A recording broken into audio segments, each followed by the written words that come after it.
આજથી મા અંબાના નવરાત્રિની પ્રારંભ થઈ રહ્યો છે, ત્યારે માતાજીના ચરણોમાં દરેક પ્રજાજનોની સુખ શાંતિ અને સમૃદ્ધિ વધે એના માટે પ્રાર્થના કરું છું.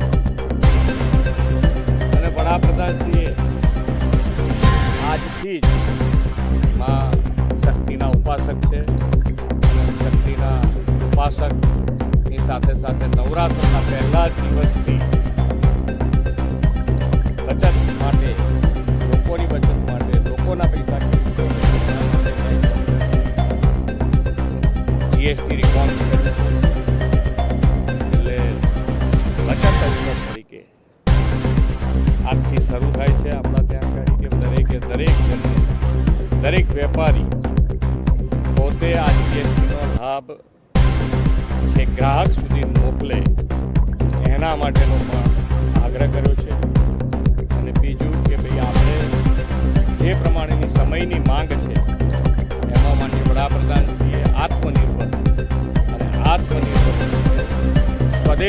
સ્વદેશી અપનાવીએ. આપણે આપણી ભારતમાં બનેલી, ગુજરાતમાં બનેલી વસ્તુઓ ખરીદી કરીએ એનો પણ અત્યારે સમયની માંગ છે. એ પણ આપણે આત્મનિર્ભર તરફ વધવા માટે સ્વદેશી અપનાવીએ, સ્વદેશી ખરીદીએ, સ્વદેશી બનાવટ વેચવાનું પણ આગ્રહ રાખીએ. એટલા માટે દરેક જણને આ બધો જ લાભ પ્રજાજનોને વધુને વધુ મળે અને જીએસટીની બચત એમના ઘર સુધી પહોંચે, આનંદ સુધી પહોંચે, વૈભવ સુધી પહોંચે, એ જ અભ્યર્થના.